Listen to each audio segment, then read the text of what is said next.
Eh bien, c'est une assemblée convoquée par le pape ou par un évêque pour se pencher sur des questions importantes pour la vie de l'Église. Ces dernières années, il y en a eu quelques-uns sur la famille, les jeunes, l'Amazonie. Eh bien, celui-ci, c'est sur la vie même de l'Église, sa façon de fonctionner. Son thème, c'est « Pour une Église synodale ».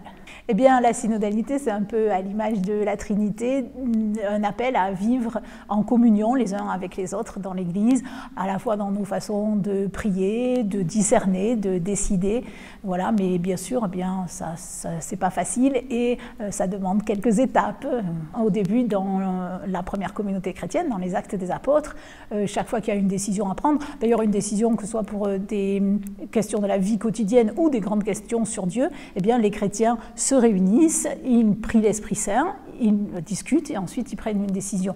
Mais bon, quand l'Église s'est mise à grandir, c'est devenu de plus en plus compliqué, il a fallu s'organiser et l'Église est devenue de plus en plus hiérarchique. L'Église du 2e millénaire, c'est une Église hiérarchique, et bien là on a un appel pour le 3e millénaire à retrouver une nouvelle façon de faire, plus synodale, où on se retrouve en communion pour décider en Église. Eh bien, il faut dire qu'on traverse quand même des crises sociales, écologiques, et même à l'intérieur de l'Église. Et donc, il nous faut retrouver une façon de discerner, de décider ensemble. Déjà parce qu'on nous donne la parole, c'est la première fois dans un synode que tous les diocèses du monde sont consultés. Ensuite, eh bien parce qu'il est important de réfléchir à notre niveau local dans nos diocèses, dans nos pays, pour améliorer la façon de décider en Église.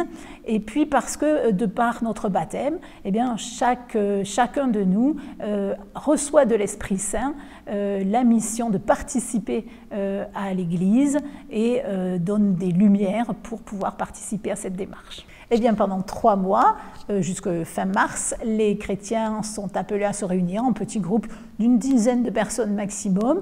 Un livret est à leur disposition pour organiser ces rencontres et ils vont se saisir de un ou plusieurs thèmes qui leur convient. Ils vont se réunir, prier ensemble, discuter et nous faire remonter leurs propositions. Et il y aura une synthèse de toutes ces propositions qui sera renvoyée à la conférence épiscopale ensuite en France et ensuite toutes les étapes jusqu'à Rome. Et puis au pèlerinage diocésain du 14 mai, il y aura la clôture de cette phase diocésaine, mais bien sûr le synode ça s'arrête pas là, c'est un chemin de conversion qui est donné à notre diocèse. L'expérience qu'on est en train de vivre eh bien, est appelée à être prolongée au-delà et bien sûr il y aura un retour sur cette synthèse également pour ceux qui y auront participé. Ben oui, vraiment un appel à ce que tout le monde participe le plus largement possible. Il n'y a pas de contraintes. S'il y a d'autres sujets du document romain qui vous intéressent, eh bien, saisissez-vous de ces sujets-là et que chacun fasse remonter un petit peu tout son rêve pour notre diocèse et son rêve pour l'Église.